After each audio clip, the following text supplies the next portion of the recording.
King Phoenix bikin masalah lagi nih buat dunia laptop Indonesia. Ya, yang satu ini bikin kaget saat pertama kali datang ke lab. Harganya di bawah 10 juta rupiah. Bodinya super tipis, cuma 1,3 cm. Bobotnya super ringan di 1,1 kg saja. Desainnya cakep banget. Layarnya pakai panel OLED 14 inci, resolusi 2,8K, refreshnya 120 Hz. Audionya pakai 4 speaker, bukan 2 di sini. Kameranya udah pakai infrared, performa juga oke. Pakai prosesor Intel Core i5 generasi ke-13, RAM-nya langsung 16 GB, langsung siap pakai. Baterai juga awet yang satu ini. Dan yang paling menarik, udah disebut ya, harganya di bawah 10 juta. Ya, ini adalah Infinix Inbook Air Pro Plus.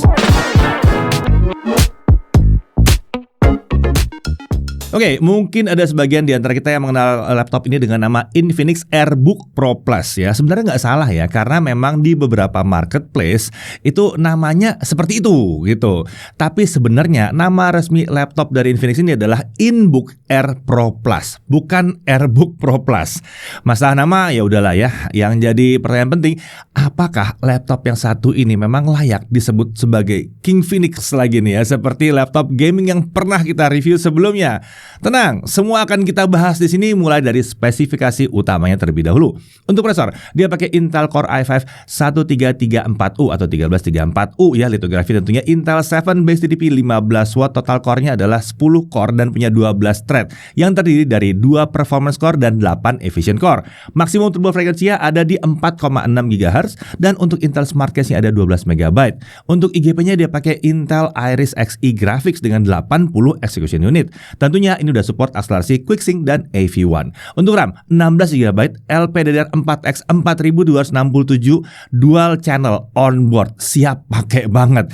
Tapi memang karena onboard jadi tidak bisa di-upgrade.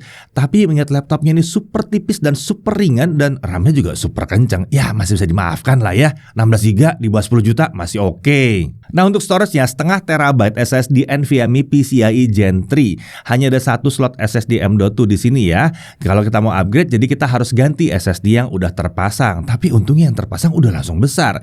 Untuk konektivitas wireless-nya dipakai Intel Wi-Fi 6 AX101. Udah support Wi-Fi 6 dan Bluetooth versi 5.2. Kemudian untuk kapasitas baterainya ada di 57 Wh dan OS-nya adalah Windows 11 Home. Nah, untuk bodinya form factor-nya adalah clamshell atau laptop klasik. Materialnya, chassisnya menggunakan material aluminium alloy. Jadi terasa kokoh tapi tetap ringan ini. Ini bahkan saat kita angkat bagian pojoknya dengan satu tangan, ini kelihatan nggak bending, nggak menekuk sama sekali. Keren banget. Nah, untuk warna ya simple, ini silver. Iya, kalau desainnya memang ini mirip banget dengan laptop yang satu itu ya. Taulah yang mana ya, gak usah disebutin mereknya ya. Nah, kaki laptopnya juga terlihat mirip dengan bantalan karet yang bulat-bulat seperti ini. Intinya, desain simple dan polos yang dikombinasikan dengan laptopnya yang super tipis membuat Infinix Inbook Air Pro Plus terasa mewah dan profesional. Dan bobotnya lebih ringan. Nah, di bagian cover atas terdapat logo Infinix dengan warna silver yang mengkilap di situnya. Nah, untuk dimensi panjang 31,5 cm, lebar 22,5 cm dan ketebalan 1,34 cm. Ya, laptop ini bahkan lebih tipis dari kebanyakan laptop premium yang harganya 20 jutaan ke atas. Nah, untuk bobot laptopnya 1,1 kg dan chargernya ada di 200 gram. Ini charger Type-C dengan kabel yang bisa dilepas dari kepala adapternya. Jadi lebih ringkas nih kalau kabelnya rusak ya, mungkin kegigit tikus ya atau kelipat-lipat gitu ya. Gantinya gampang. Total bobotnya adalah 1,3 kg. Nah, untuk display ini adalah panel OLED. Nggak salah dengar, OLED ukuran 14 inci. Resolusinya juga nggak salah dengar tadi di awal. Ini 2,8K atau 2880 x 1800 pixel. Aspek rasionya adalah 16:10. Refresh rate-nya 120 Hz. Nah, menurut Infinix tingkat kecerahannya itu ada di 440 nits dengan color gamut di 100% sRGB. Nah, kalau dari pengujian kami, tingkat kecerahan di mode SDR itu ada di 393 nits. Sementara kalau kita pakai mode HDR, itu lebih dari janjinya, di 515 nits. Untuk gamut coverage-nya ada di 99,5% DCI-P3 dengan gamut volume di 123,6% DCI-P3. Sepertinya ada yang salah dengan janjinya tadi ya. 100% sRGB ini jauh lebih tinggi dari janjinya. Jadi jelas ini layar yang udah cocok banget mau dipakai buat editing foto, video, dan mau nonton sih. Wah, keren banget ini layar ya. Apalagi sudah support teknologi HDR. Jadi buat nonton film yang support HDR ini mantap bener. Permukaan layarnya ini glossy, jadi memang memantulkan bayangan. Tapi layar seperti ini seperti biasa membuat warna yang ditampilkan tuh jadi lebih cemerlang lagi. Sayangnya untuk engsel layarnya ini belum bisa dibuka sampai 180 derajat ya. Nah, untuk bingkai kanan kirinya tergolong tipis, sedangkan bingkai atas nih harusnya bisa dibuat sedikit lebih tipis lagi ya. Walaupun memang sih ada kamera dan kameranya kamera infrared di situ, tapi ya agak tebal aja. Nah, kemudian untuk kamera mikrofonnya, kameranya itu punya resolusi 1080p 30 fps. Iya, bukan 720p. Ini di bawah 10 juta loh. Kita dapat kamera 1080p. Kualitas gambarnya juga tergolong sangat bagus untuk kelas harganya. Gambarnya jernih, detail juga cukup jelas. Tapi pastikan kita ada di ruangan dengan pencahayaan yang cukup ya saat kita mau menggunakan kameranya supaya kualitas gambarnya memang jadi bagus. Nah, masuk ke mikrofon. Laptop ini punya 2 buah mikrofon yang terletak di samping kanan kiri kamera tadi. Sayangnya memang satu ini belum dilengkapi dengan fitur noise cancelling. Untuk kualitas mikrofonnya kurang lebih seperti ini. Seperti yang teman-teman lihat, saat ini saya sedang berada di pinggir jalan untuk menguji kemampuan mikrofon dari Infinix InBook Air Pro Plus. Dan seperti yang teman-teman dengar juga, di sini sayangnya mikrofon ini belum dilengkapi dengan fitur noise cancelling. Jadi kami sarankan untuk menggunakan TWS atau mikrofon eksternal ketika meeting online di luar ruangan supaya suaranya lebih terdengar. Oke, kita lanjut ke audionya. Ini bagian yang menarik banget. Laptop yang satu ini menggunakan konfigurasi 4 speaker. Ya, 4 speaker beneran. 2 terletak di samping kanan kiri keyboard dan 2 lagi terletak mengarah ke alas kanan kiri laptop. Konfigurasi seperti ini hampir nggak pernah kami temukan di laptop lain untuk kelas harga segini. Ini keren banget. Ini biasanya ada di mungkin 20 juta ke atas ya. Kualitas suaranya ini juga bagus banget untuk sebuah laptop yang harganya di bawah 10 juta. Luar biasa. Suaranya lantang tapi nggak berantakan, tetap rapi. Bassnya juga oke banget di sini. Kami bisa bilang ini adalah salah satu speaker laptop terbaik di bawah harga 10 juta rupiah untuk yang pernah kami uji. Oke, sekarang kita bahas konektornya. Walaupun tipis, Infinix masih menyediakan konektor yang lumayan lengkap di laptop ini ya. Di sebelah kiri ada satu HDMI yang ukurannya besar. Lalu ada satu USB 3.2 Gen 1 Type-C full function di sini. Yang ini bisa untuk charging dan bisa untuk display output juga. Lalu ada satu USB 3.2 Gen 1 Type-C. Yang ini untuk data only. Nah, beralih ke sisi kanan ada satu audio jack combo 3,5 mm. Ada satu USB 2.0 Type-C yang data only ya. Lalu ada satu USB 3.2 Gen 1. Jadi lumayan berlimpah kan konektornya. Nah, beralih ke keyboard. Dia menggunakan keyboard chiclet yang terasa mantap dan solid saat kita gunakan untuk mengetik. Switchnya tergolong yang silent ya, jadi nggak berisik kalau kita pakai buat ngetik. Terdapat tombol Copilot Key untuk mengakses fitur Microsoft Copilot dengan cepat. Untuk tombol navigasi seperti Home, Page Up, Page Down, dan End itu menyatu dengan tombol anak panah. Nah, di sini tombol anak panah ke atas dan ke bawah itu ukurannya setengah dari tombol lainnya ya. Keyboard ini juga sudah dilengkapi dengan backlit warnanya putih yang punya 2 tingkat kecerahan. Tingkat kecerahan ini bisa diatur dengan tombol function plus F7. Nah, untuk touchpad, laptop ini menggunakan precision touchpad yang diklaim menggunakan lapisan kaca. Ukurannya 13,7 x 8,5 cm dengan letak yang sejajar dengan tombol spacebar tapi sedikit melebar kanan hingga tombol Copilot Key. Jadi ya, touchpadnya ini besar ya. Nah, untuk sistem keamanan Infinix InBook Air Pro Plus ini sudah dilengkapi dengan keamanan biometrik berupa infrared kamera yang tentunya ini langsung support fitur Windows Hello. Nah, untuk sistem pendingin, Infinix menggunakan sistem pendingin aktif dengan 1 buah kipas dan 1 buah heat pipe. Intake dari bawah dengan exhaust ke arah belakang laptop. Nanti kita lihat performanya seperti apa. Nah, langsung aja kita bahas performanya. Langsung kita lihat konsistensi performanya kalau saat pakai Cinebench R23 Stability Test selama setengah jam. Untuk skor tertinggi yang dapat dicapai adalah 5.360 poin, sementara skor yang dapat dipertahankan ada di kisaran 4.300 sampai 4.500 poin. Bukan skor Cinebench yang tertinggi yang pernah kami temukan untuk laptop di kelas harga ini ya, tapi skor seperti ini udah termasuk kenceng untuk pekerjaan-pekerjaan harian. Lalu kalau kita cabut dari colokan listriknya ya, lalu kita lihat konsistensi performanya di mode baterai. Di sini skor tertinggi yang bisa dicapai itu adalah di kisaran 5.000 poin. Sementara skor yang dapat dipertahankan ada di kisaran 4.200 sampai 4.300-an poin. Menarik, di sini skornya udah mirip dengan saat dia terhubung ke charger.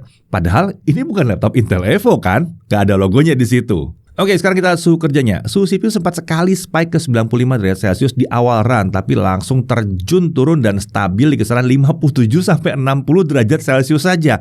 Adem banget. Oke, kita lihat aja langsung ke aplikasi yang real world ya. Adobe Premiere Pro CC 2024. Ini menggunakan video yang 2 menit 7 detik yang biasa kita pakai ya. Nah, kalau 4K 60 video exporting pakai software only butuh waktu 24 menit 12 detik.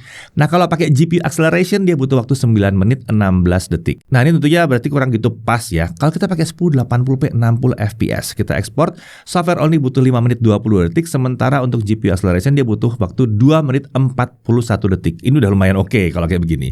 Nah, untuk suhu kerjanya pada saat melakukan 4K 60 video export dengan GPU acceleration, di awal proses ekspor suhu sempat spike ke 83 derajat Celcius, tapi kemudian berhasil turun dan bertahan di kisaran 53 sampai 56 derajat Celcius saja. Adem banget.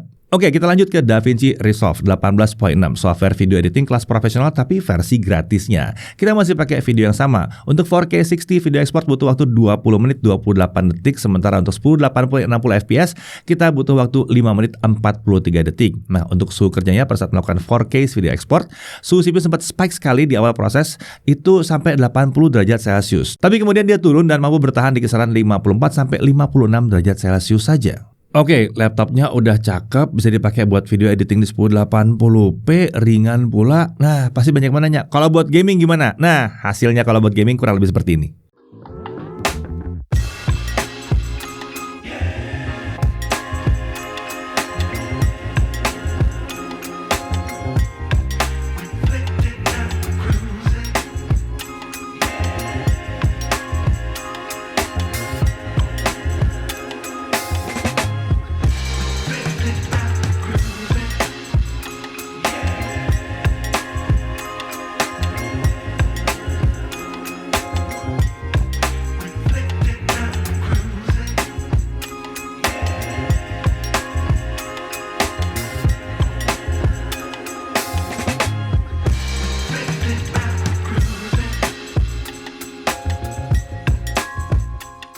Oke, di game yang terakhir nih, GTA 5. Kalau dimainkan selama setengah jam, kita lihat suhu kerjanya, suhu CPU terlihat sangat aman di kisaran 55 sampai 57 derajat Celcius. Nah, untuk suhu permukaannya, titik terpanas ada di bagian tengah dengan suhu yang sebenarnya masih aman ya, di bawah 39 derajat Celcius.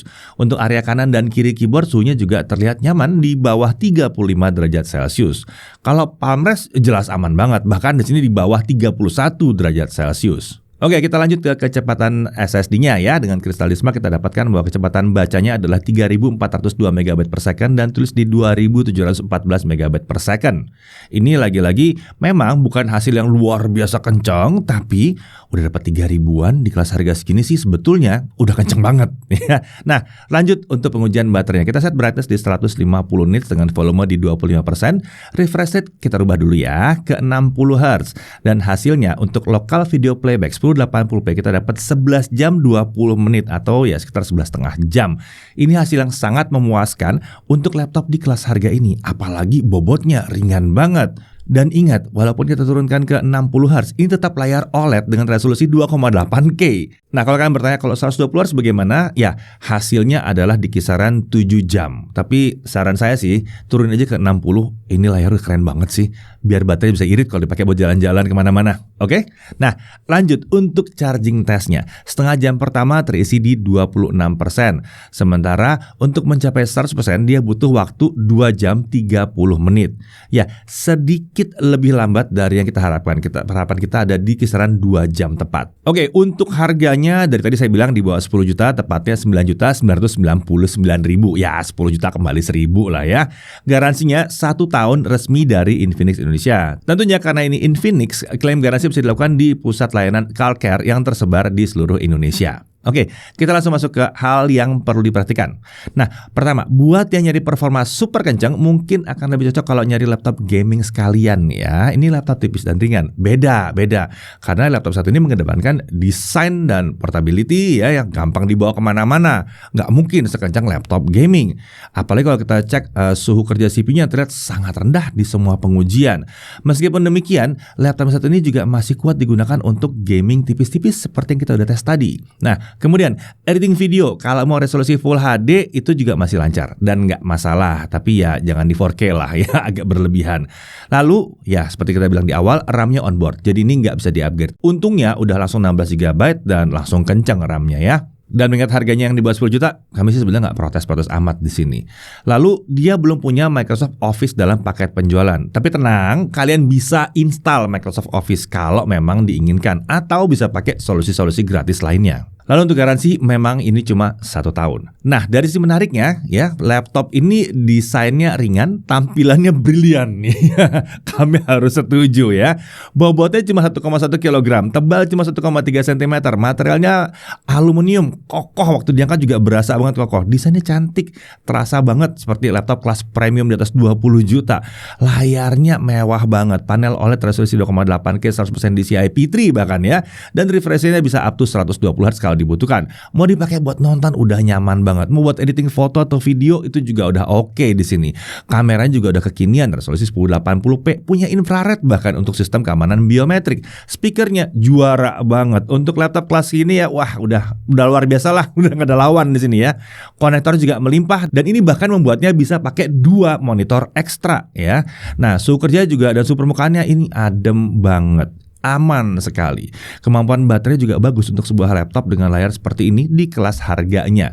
Harganya, kalau bicara harganya, ini juga kalau kami bilang ini sangat terjangkau untuk apa yang ditawarkan. Jadi Infinix InBook Air Pro Plus ini cocoknya untuk siapa? Yang pertama jelas buat yang nyari laptop tipis, ringan, dan mudah dibawa-bawa dengan harga yang terjangkau. Ini cocok banget. Buat orang tua yang lagi nyariin laptop untuk anaknya sekolah, ini juga cocok banget ya, selama budgetnya memang mencukupi ya. Lalu buat yang nyari laptop untuk kuliah atau kerja kantoran, ini cocok banget. Asalkan memang softwarenya, lagi-lagi softwarenya untuk kerjaan kuliah memang cocok dengan laptopnya.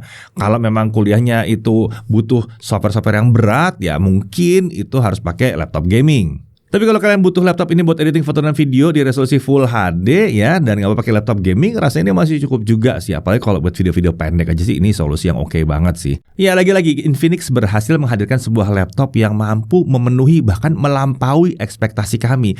Desainnya cantik, layarnya oke banget, dan yang paling penting harganya masih sangat terjangkau untuk apa yang kita dapatkan. Jadi sekali lagi, Infinix memang layak disebut sebagai King Phoenix di sini dengan laptop yang satu ini. Karena kalau memang sebuah laptop tipis yang ringan dan terjangkau adalah yang kalian cari, Infinix InBook Air Pro Plus ini akan jadi sangat layak untuk dipertimbangkan. Saya Deddy Irfan, Jakarta TV.